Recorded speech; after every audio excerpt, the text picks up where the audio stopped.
It's over 9,000!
Welcome, Super Elite Warriors, to Final Forum, a podcast for the discussion of all things Dragon Ball. I am your host, Jelli, an elite recruiting member of the Frieza Force on a mission to find the best warriors from across the galaxy to join the greatest army of all time, and I am joined, as always, by my new recruit co-host. This is the Bekinney, and join us as we uncover the cultural inspirations and hidden history behind Akira Toriyama's seminal franchise. Are you sure you're staying alert? Yes, I'm sure. Computer readouts show there's only one asteroid every 600,000 meters or so. Asteroid belts aren't as dangerous as they seem in Star Wars, you know.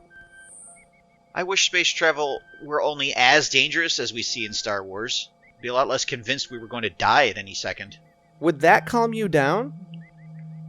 Considering I'd be going from 100% convinced to 50-50, probably not much. Well, that'd be a 50% reduction, and you don't think that would calm you down? Well, 50-50 odds aren't what I usually want from my life. Never tell me the odds. What? I don't know. Asteroids, Star Wars. It felt appropriate somehow. So, have you given any more thought as to what we'll do if that planet there turns out to be Earth? I figure we'll just use our communications array to send word to Lord Frieza and await response and further instructions. All while the people of Earth just stare up into the sky wondering what that spaceship is? Everything I've heard about humans makes it seem like they're reasonable, calm, rational beings who would take the presence of a spacecraft in their atmosphere with quiet dignity and grace. Sometimes I wish I could live in the reality that you do. Not often, though. Not often. But what do you think Frieza wants with Earth? I'm quite sure I don't know. And I don't know if I want to think about it too much. Doesn't it bother you that you're choosing ignorance? What? No. I just meant I don't want to sit here in quiet contemplation while we started a podcast episode. I think we should get into this week's topic. And this week we've got something pretty interesting, I think. That's maybe one way to describe it.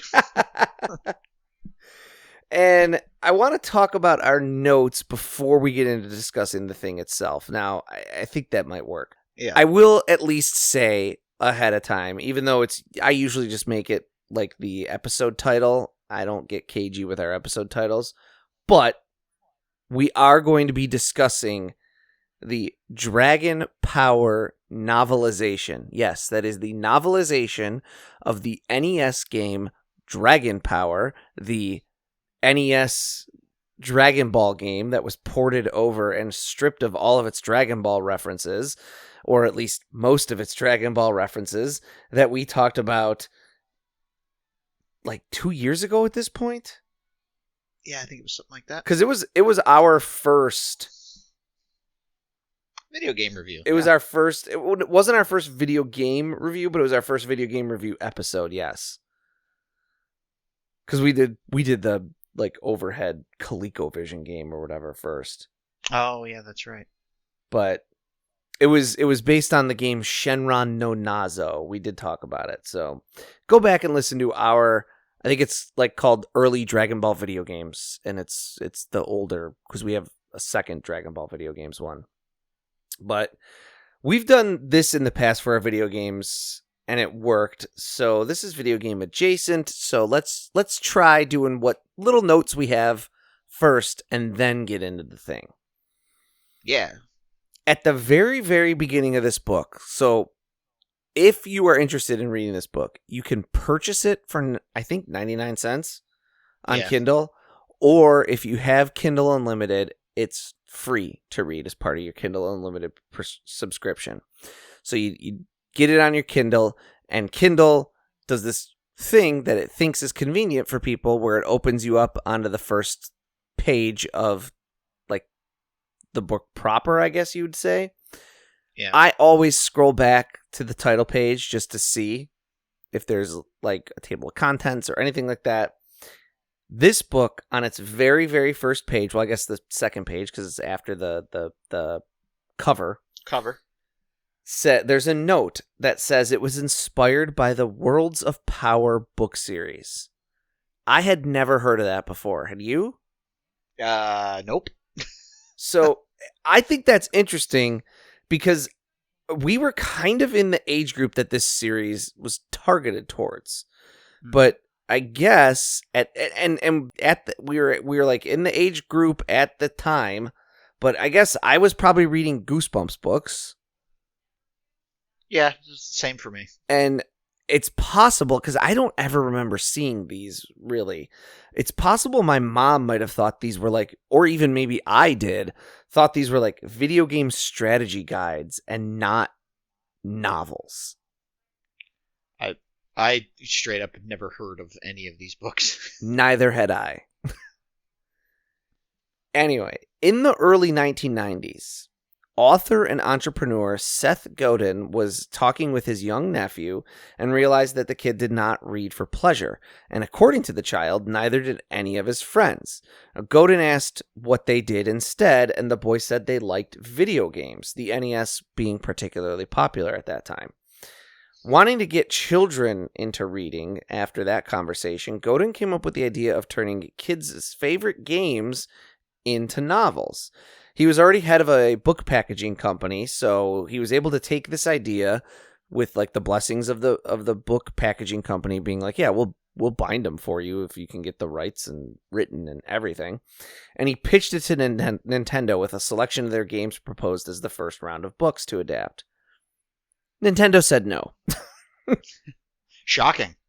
So, it almost is, right? Because we talked about on one of our video game episodes, now I can't remember which one it was, that one of the people, oh boy, was it even a video game episode? We talked on one of our episodes somewhere how the Nintendo adapted the story of Zelda into, I think, a manga, and because certain elements of that manga have carried into like every Zelda story since then, this guy who like also worked on Dragon Ball has a credit on every every Zelda thing. That's pretty cool. we talked about that. I can't. I'd have to go back at my research and look through. I don't remember the context specifically, but I do remember you bringing something like that up before. So it's a little surprising because Toho, I think of a company saying no and it being not the best decision for them, and I immediately think of Toho. But Nintendo said no, but they had at some point like dipped their toes into that arena.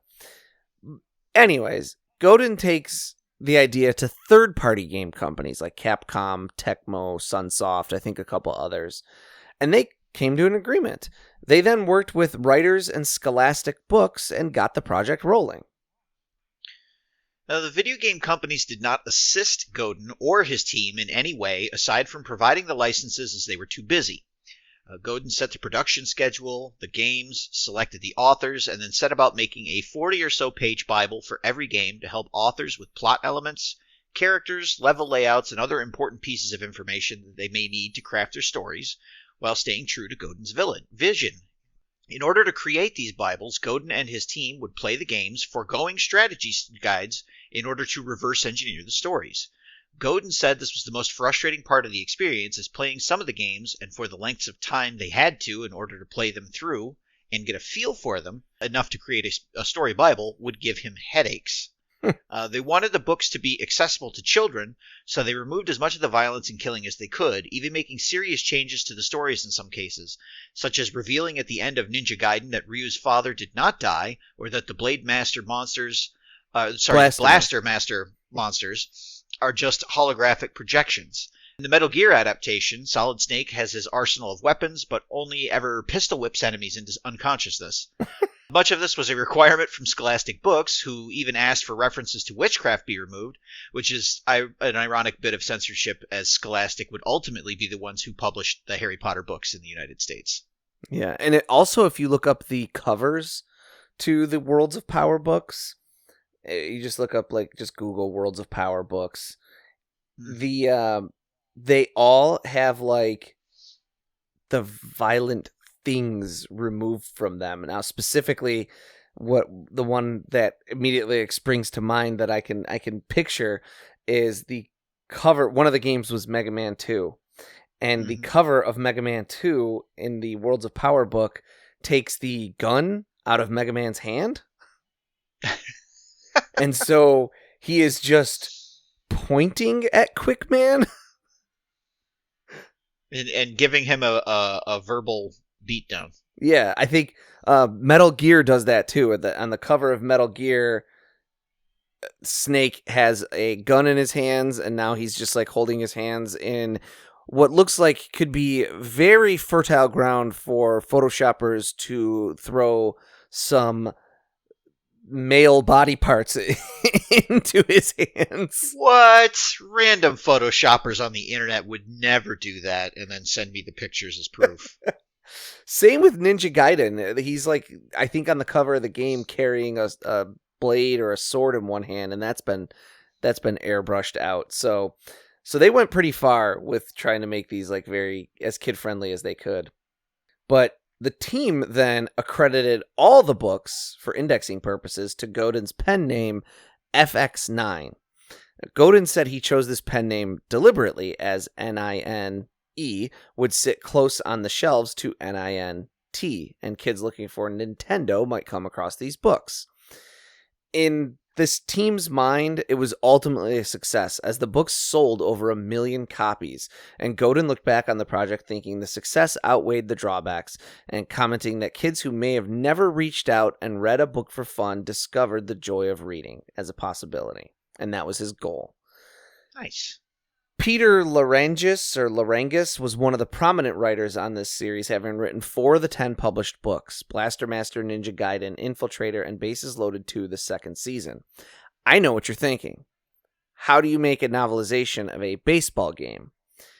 Apparently, it's just a comedy story, and Larangis has said it was the most fun one to write since he could just basically make up the entire story. That tracks. Ultimately, 10 games were adapted: Blaster Master, Metal Gear, Ninja Gaiden, Castlevania, Wizards and Warriors, Bionic Commando, Infiltrator, Shadowgate, Mega Man 2, and Bases Loaded 2. The books included game hints and had contests advertising kids could win Game Boys or other Nintendo products by sending in proof of purchase. No word on how those giveaway contests ultimately went, but one bit of lasting legacy from the project is that Blaster Master, Blasting Again, the 2000 PlayStation game, which is a sequel to the original Blaster Master, actually used some elements from the book, specifically the character Eve, who did not appear in the franchise prior to this novelization. So if you are a Blaster Master fan and you know the character Eve, it's from this weird book project that has been mostly forgotten to time. This was also, though, carried through into Blaster Master Zero in 2017, so there's lasting history left behind from this project. Now, does Damon Gentry, the author of this book, Dragon Power, manage to honor the legacy and keep the trend going of books that reach through their franchise and affect major changes? Spoiler, no. But let's talk about Dragon Power. This book, if you could even call it a book. Oh, boy. If you can call it a book. It's 32 pages long. I don't know if you could... It's more like a brochure, really. Now, I found... I don't know if I sent you the link for it. I found a PDF scan of the Mega Man 2 book. No, you did not send me that. And I read that, and it's not a whole lot longer than 32 pages. Well, this is the caliber of storytelling that's indicative of the rest of the series. Yeah, I can see why they're not that long. But what I also found in looking around is that Mega Man 2 and Bases Loaded 2 were considered junior books, not so they were like aiming for an even younger audience, which I have. This is where I'm gonna pull in my Godzilla reference here today, because it's actually, this is I would hazard to say that this is organic. Okay. In the 90s, there was a book deal between Random House and Godzilla, and a bunch of books were published during that time. There were, if I remember correctly, there were 2 kids' books. One was called Godzilla Likes to Roar, and the other was called Who's Afraid of Godzilla. I have a copy of Who's Afraid of Godzilla. It is a children's book. Like, you read it to like your 4 and 5-year-old as you're getting ready for bed type of book. Gotcha. It's about the monsters on Monster Island don't like Godzilla because he's too big and strong and scary. So he then leaves to try and find a friend. Meanwhile, Gigan and Megalon make life miserable for the rest of the monsters. Godzilla comes back after not being able to find any friends, beats up the bullies, and then everyone realizes, oh, maybe Godzilla's not such a bad guy, and everyone who's nice becomes friends with Godzilla. Such a happy ending. Yes. Then they also published Random House 4 or 5 novels. And those are Godzilla Returns, Godzilla 2000, Godzilla versus the Robot Monsters, Godzilla at World's End. Maybe they only published 4. I think that's possible. There was going to be a 5th one. It was called Godzilla in the Lost Continent, maybe, and that one never got published. I can't remember if they wanted to publish 5 or they wanted to publish 6, and I'm forgetting one. Those are like 250 to 300 page novels. They aim for a younger, they skew like towards a younger, like young adult type of audience, but they are novels. Then there were also like 3 junior novels that were like kids' first chapter book level, like somewhere slightly below a Goosebumps. Okay. And I think that's what the Mega Man 2 one was. It's like your first chapter book, like it's under 100 pages. But it gets kids into the idea of like, I'm going to read something for half an hour and not be done with it. I read it in about 45 minutes because there's not much to it. You're just so good at reading. So much better than a child. I'll beat any kid in a test of wits. Did you hear that, NSA? He'll beat a child. So yes. So we found out about this, or I found out about this a while back, and I thought, boy, we'll have to do that at some point. And then I realized we are nearing sort of the end of an arc in the Frieza saga. We're nearing the end of another year of our show, and we haven't done any video games yet. But hard to do video games at this point because we did a lot of them the last time we did a video game episode. So what can we do that's video game related? The novelization of a video game. And as we all know, everyone deeply, deeply concerned about our thoughts on these novelizations. And so the book is just a like walkthrough of the story of the game. So if you remember from our episode, we talked about the game was really hard. That was the game where every step you took drew your energy further down. Yep. And so you had to constantly go into caves and find food and candy and sandwiches in caves to keep your stamina up. Cheese that is sandwiches. Like a plot point in this book. The book is like Goku is walking through caves looking for candy and sandwiches to keep his strength up. And it just kind of walks you through the story. So Goku is hanging out with, everything is changed to the Dragon Power versions. So it is still Goku, but he's hanging out with Nora. And they then, who do they battle initially? Well, it starts with almost like a retelling of like everything up to meeting Roshi for the first time. Yeah, the story kind of starts with that fight that they have when they find the turtle. Right. And then it's them taking the turtle back to Master Roshi. And then after that is I think it's Lancer, who I think is supposed to be the stand-in for Yamcha. No, sorry. Pudgy, who's supposed to be Oolong. Yes. Yeah.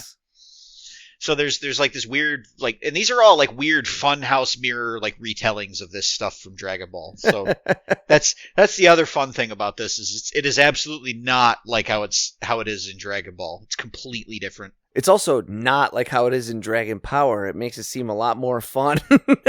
Yeah, Dragon Power was a slog. But yeah, so Pudgy, and then it's Lancer, who I believe is the stand-in for Yamcha. I thought Lancer was the stand-in for Tao Pai Pai. No, I figured Yamcha. Anyways, so then it ultimately ends up in Jefferson City, of all places. Yes. With this green castle that is the home of one King Minos, who sounds an awful lot like Ox King with a different name, but it's a different character, I guess. Yes. And then, of course, he's eventually toppled. They collect all the Dragon Balls. And then instead of wishing for a pair of panties, Goku and Pudgy inadvertently wish for cheese sandwiches. And those sandwiches are then gifted to Master Roshi, and that's pretty much it. That's the end of the story. Yes. I'm gonna... Very anticlimactic ending. Yes. It's crazy. Okay, here, I found a bunch of sprites. It is meant to be Yamcha, so you're right about that. Okay. King Minos is supposed to be Pilaf. Oh, okay. Then that makes sense. So it's an extraordinarily loose retelling of the Pilaf arc. Very. Extraordinarily loose. It retains all of the changes made for Dragon Power. So Roshi is now just called Hermit, and he's got a completely different look to him. And yes, it's all about sandwiches. And so as I was reading, an improvement for that character's motivations, really, when you think about it. It is, but it also is no less gross because they're like they're old sandwiches that have been stuffed in people's pockets. Yeah, he took the sandwich out and it was floppy because it had been pressed up against his skin all day. It was melty and soggy, and oh, that's delicious. And I'm like, this is somehow worse. Simultaneously better and worse. Because then also I'm thinking, all right, I know what the sandwich is supposed to be, and now it's soggy and floppy. I don't like this at all.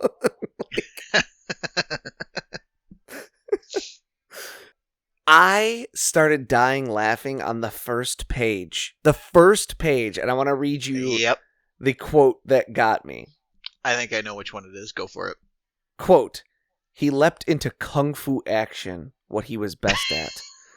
To represent this, he wore a white karate gi with black trim for karate reasons." What? It goes on, too. Complimented by a black belt around his waist, which he thought best denoted his prowess. Not because he's a black belt, it just denotes, he thought it best denoted.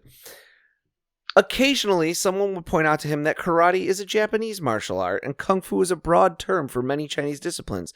But as an American, he had never taken this information to heart. Wow. What a paragraph. It's amazing, and I need to shake the author's hand if I ever get a chance to meet them. There's so much stuff like that in the book. There was another one where it's like he wore a blue headband for practical reasons, and also it looked cool with the tails whipping out behind him when he ran really fast. Which I think is perfect because, I mean, that's how kids think about that stuff, right? Yes, to an extent.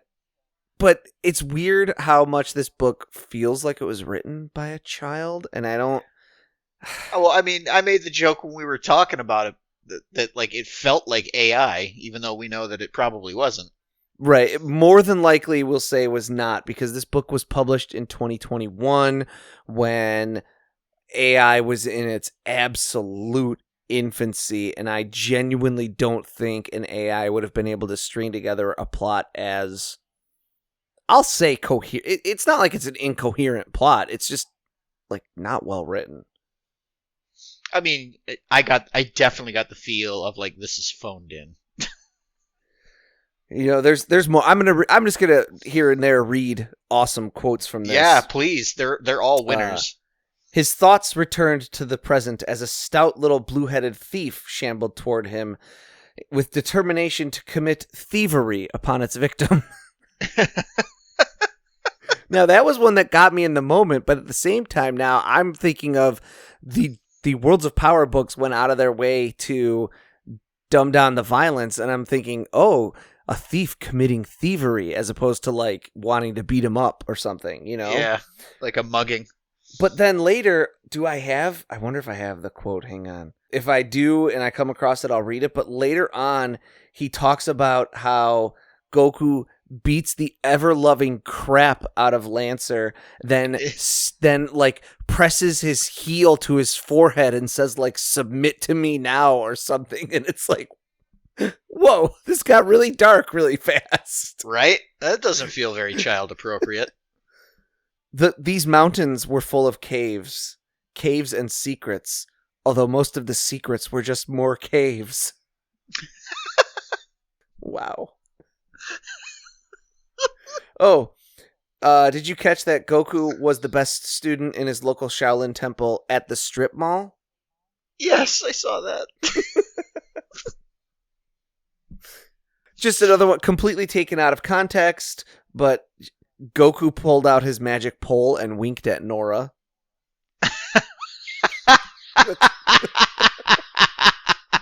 Wow, out of context, that's way worse.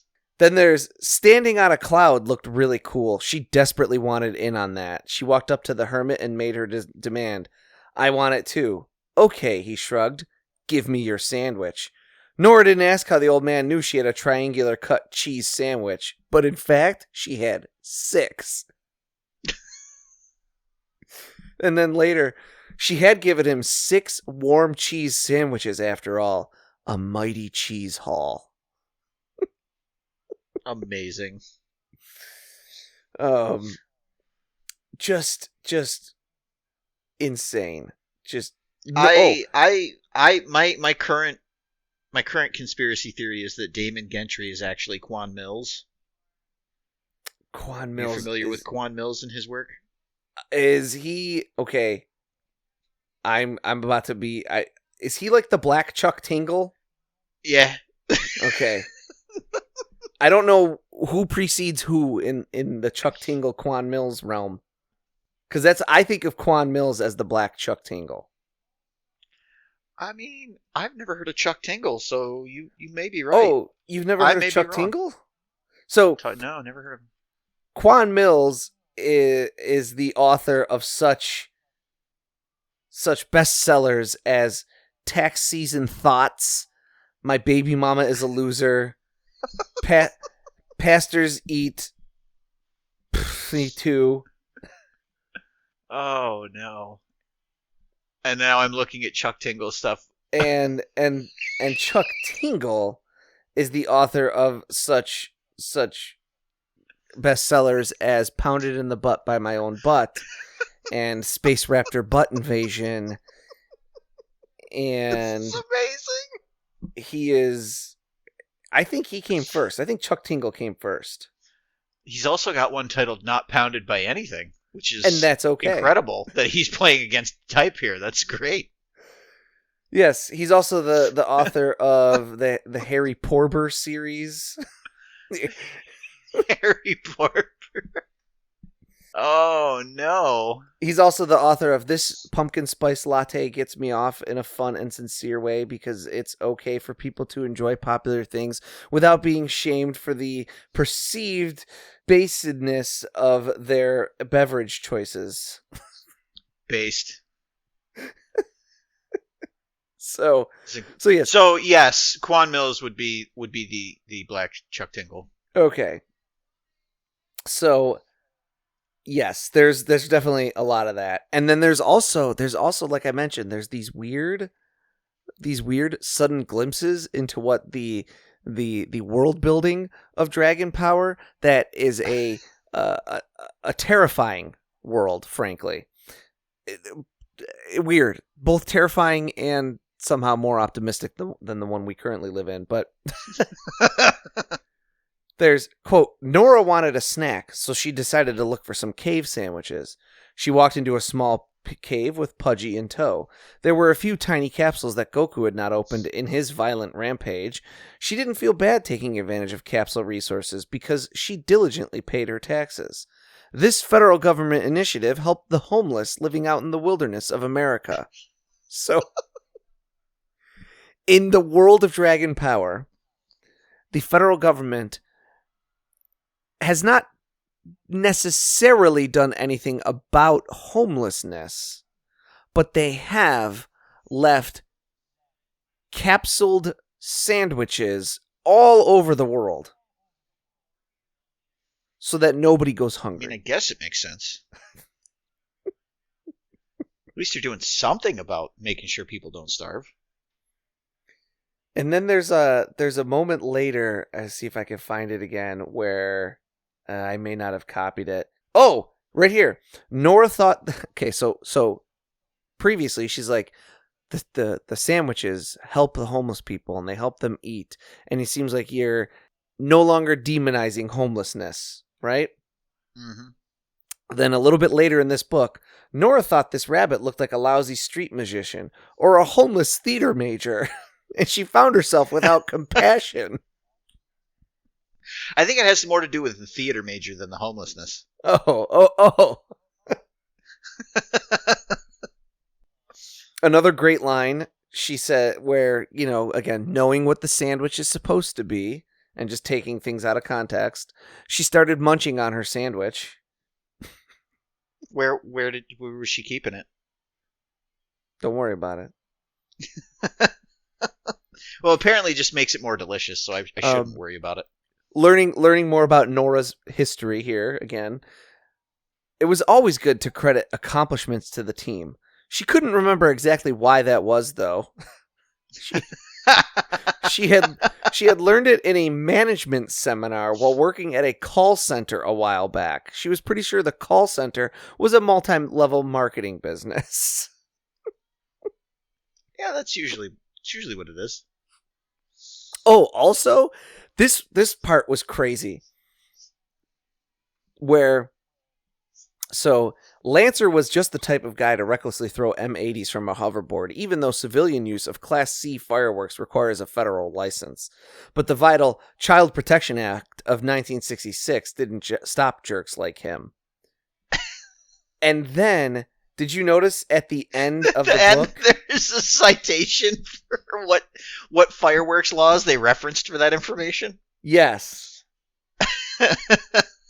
Yes, I did catch that.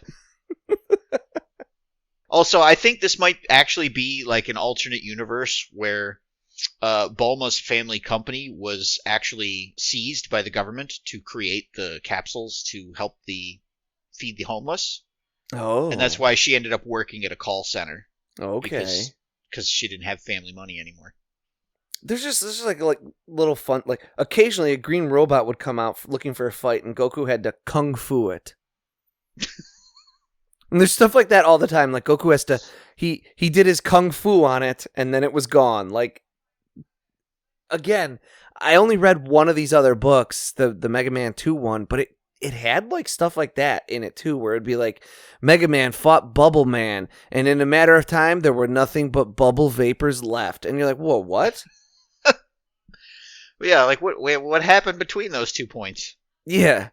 And it's like there's a lot of that in this where it's like Goku kung fu stuff and they left him alone, and I'm like, they left him alone or he like killed them, like or beat the ever loving crap out of them. here's a description of Roshi, aka Hermit, when he powers up to blast his first Kamehameha. His arms this is your Chuck Tingle / Quan. Yeah, we're getting into this is where it gets special. His arms had muscles on top of muscles, like a snake pit full of pythons all coiled together, straining against each other. His core was positively blasted, a real daddy type. I'll be in my bunk.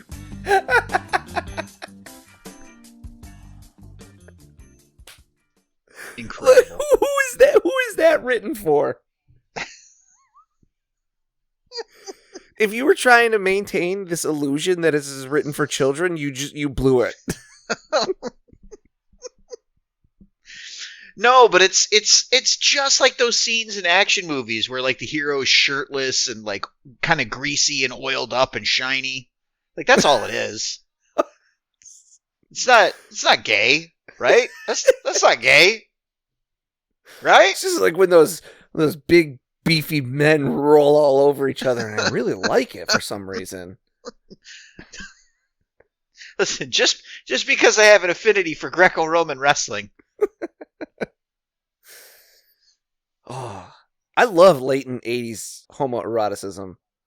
It's great. It's the Top best. Gun's excellent example. Yeah. Okay, here's more characterization of this version of Goku. People think the Goku of Dragon Ball Super is too dumb. That's a complaint. You've heard that complaint before, right? Sure. Yeah. Okay. The Goku of Dragon Power takes it to a new level. He was always amazed by cool magic tricks, even when he saw the same ones over and over. Like the got your nose trick. This was a new trick, though, so he was really freaking out about it. Luckily, this wasn't as impressive as when David Copperfield made the Statue of Liberty disappear a few years ago, which had sent Goku into an astonished coma for a full day. Figuratively speaking, although Nora did end up having to spoon feed him in a bib to get him to finally eat. Incredible. What? Which is just character assassination, because we know Goku sees the truth in all things. What? What is that? What is that paragraph? That's madness. That's somebody going, what's the most ridiculous way I could connect these events? Oh, also, more world building. There's a part where he says like the rabbit ran into a two-story building that had survived the wars. Yes, I forgot about that line, implying that there's some sort of secret history we know nothing about. Yes, because at no point does he say like this is in this is in the years after a series of wars have ravaged the land, or like there's no setup for surviving the wars at all. That just comes. We just know there was traditional architecture, then there were wars, and now there's just dome houses and nothing else. But this one old-fashioned building did survive. Yeah. Oh, here's the line. I have the violent line. Goku went into the building and beat the living crap out of that rabbit with his magic pole. Goku stood over the broken pile of rabbit, holding the end of his magic pole pressed hard against its throat. Goodness. That escalated quickly. Exactly. Right to the moon. Exactly. Oh, did you catch also the Dragon Emperor? Do you remember where he was from? I don't. You don't remember what his accent was? No, I forgot. He was from Jersey. Oh! Right. The Dragon Emperor of this universe, who is Shenron, by the way, the one granting Uh-huh. wishes, is from Jersey. Was he one of the cast from Jersey Shore? Do you think? I don't know, but there's more lore about the dragon here. The Dragon Emperor was already taking its leave without a word. It zipped back down into the infinite black below. It knew better than to stick around, waiting for potential customer service complaints. The dragon had regretted donating its power to this yearly crystal ball collecting contest, but it had been guilted into it for charity. Besides, they said, it was a big tax write-off.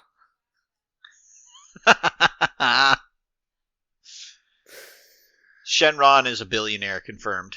Wow. What an experience this was. It really was something else. It was something.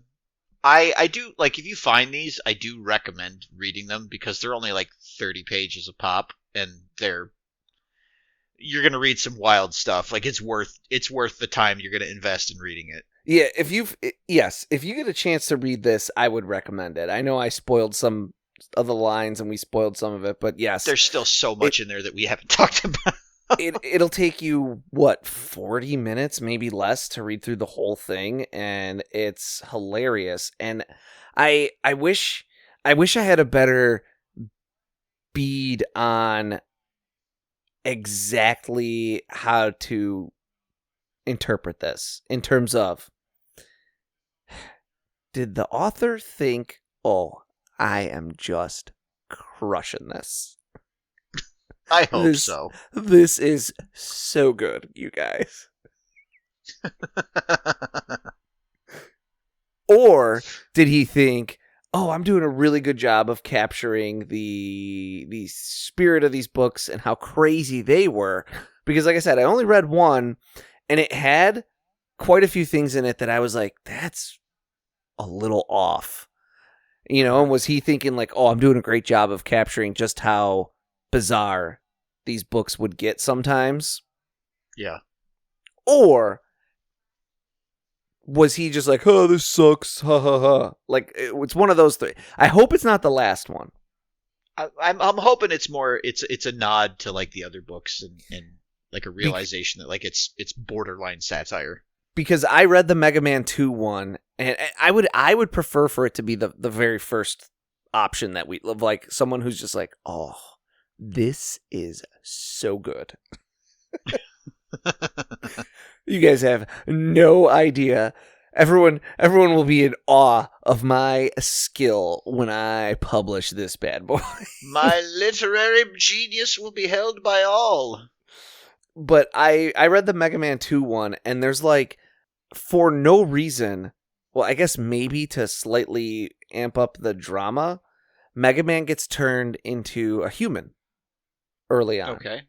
And then throughout the book, it's like he grabbed an energy capsule. He needed more of these now that he was human.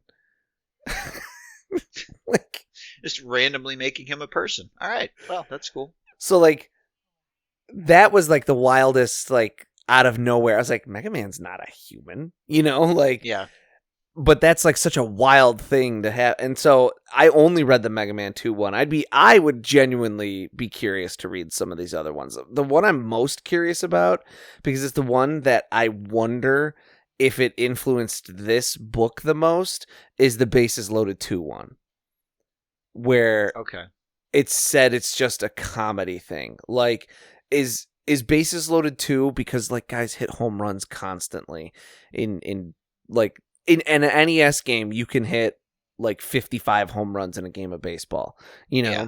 So like, was it just like all this like, oh, they corked up their bats, but nobody cared, you know? Like, is there all this like crazy, crazy stuff about like how insane the baseball mechanics of Bases Loaded are that are just played off as like mild humor? Like, and that's what really inspired this.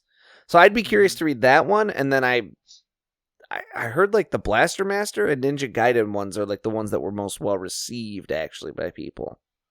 Oh, I see. And you're curious as to whether those two are actually accurate to the games? Yeah.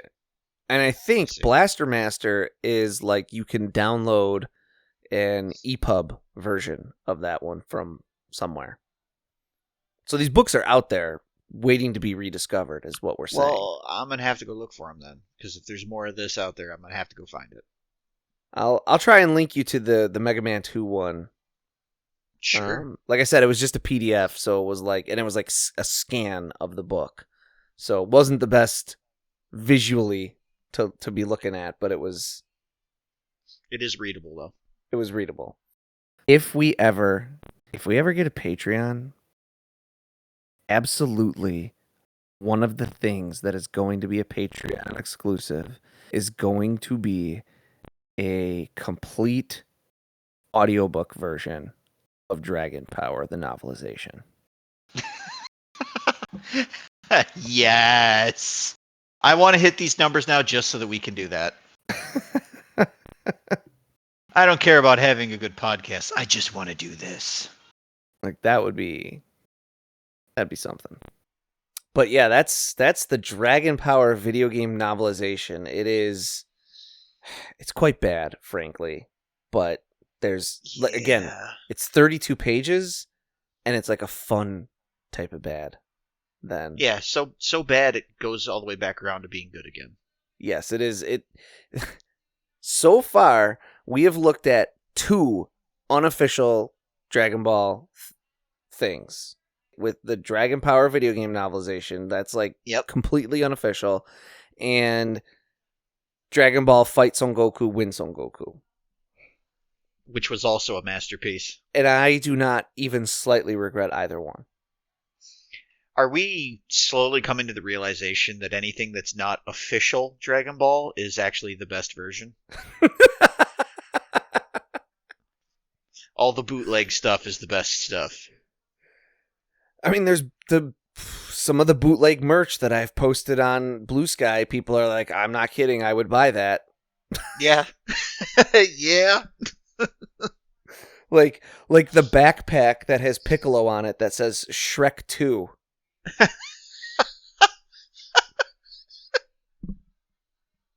Or was it an action figure with Goku with a gun? Yes. So yeah, maybe. I'm starting to think that maybe our last episode is us coming to the realization that all of the best stuff is just unofficial alternate universe Dragon Ball. It's like our whole podcast is like a weird meta like version of the movie like Weird, where have you seen the Weird Al movie Weird? Yes, I have. Where like the parodies are the actual versions and all of the yeah, and all the actual songs like ripped off Weird Al, like that's we're in some kind of universe similar to that. Yes, that's exactly what I want it to be. The parodies and unofficials and bootlegs are what inspired Akira Toriyama to create Dragon Ball. Yes. Oh man. So yeah, this was it's if you want my actual like rating of it, it's really bad, but if you want my ironic enjoyment of it, this is like, because we've talked about that, like we rated Fight Son Goku, Win Son Goku as 7 out of 7 Black Star Dragon Balls. That's right. I would put this black, because I'm on the Black Star scale. This is like so bad that it's good. I get you. And I'm at either a 5 or a 6. It's not a 7, because there's a certain part of me that thinks it's a little too wink wink, nudge nudge, I know what I'm doing here. Yeah, it really toes that line between, like you said, like, is this intentional or is this accidental? And as long as it's sort of playing that line and you're not really sure which one it is, like that seems to be, to me, that like when the story's at its best. But like you're saying, there's a couple instances where, like for instance, when Jefferson City pops up in the narrative, where it kind of takes me out of it a little bit. But overall, yeah, I'm the same as you. I was thinking a 5, maybe a 6, somewhere in there. Yeah.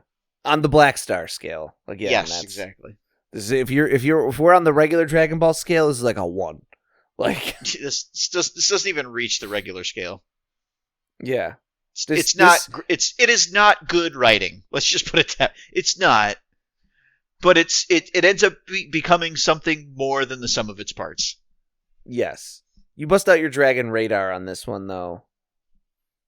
Looking for how many Dragon Balls this is on the Dragon Ball scale, and you click that button on the top of your Dragon radar, and none show up. And that is not meant to be any offense to Damon Gentry. He's been published. That's more than I can say. Yeah, well, and he's got some comic books out through Eerie Comics and Creepy Comics, which seem like they're probably sort of like your Tales from the Crypt, EC Comics, like I could see day. That. I could see this guy definitely being able to write for something like that. So I may check some of those out actually, because they are also on Kindle Unlimited, and so I could like at least check them out for free to be like, okay, what is this guy normally about, and what does he kind of normally do? But at the same time, I wonder if I may not like it. I wonder if that part where he beats up the corpse of the bunny and holds his power pole to its throat, threatening to murder it forever, is like more of his normal voice, his writing voice at least, and that I don't know, that particular blend of edgy, over the top doesn't always appeal to me. Yeah, I get you. So yes, that was our look at something a little different. The Dragon Power novelization. If only more of the bad stuff was this entertaining. So, have you thought about it? About Dragon Ball? We do it every couple weeks, yeah. Whoa. Deja vu. Did you just see the same black cat walk by twice or something? What are you talking about? Deja vu. It's usually due to a glitch in the Matrix when something gets reset. Wait, we're in the Matrix now? It was just a bad joke. Get it together, Recruit. I can't. Besides, you never answered me. I wasn't asking if you thought about Dragon Ball. I was asking if you can think of why Lord Frieza wants to find Earth. If I had to guess, it's probably to properly introduce himself. He probably wants to set the record straight and let people know he's not this bad guy like they make him out to be on Dragon Ball. How would he go about convincing them? I'm not sure. Speeches, demonstrations, acts of charity, ritualistic beatings. I'm sorry, what was that last one? What was that last one? What does Lord Frieza want with Earth? Find out next time and help us achieve our final forum.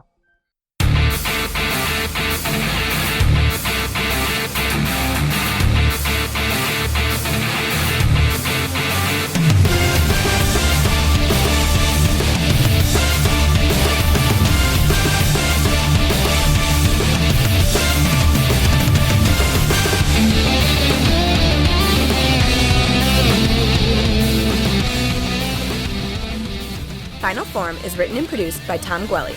It is performed by Dan Kinney and Tom Gwelly. Our webmaster is Dan Kinney. Our theme music is provided by YouTube content creator GVG Kid. Want to learn more about the Dragon Ball universe, including concept art, behind-the-scenes interviews, and recommendations from Jelli and Bekinney? Connect with us on social media. Like us on Facebook, follow us on Twitter at Final Forum Pod. Make sure to subscribe, rate, and review wherever you receive your podcasts. And of course, make sure to share it with your friends and family and help us spread the word of the glory of Lord Frieza. The Frieza Force thanks you for your listenership.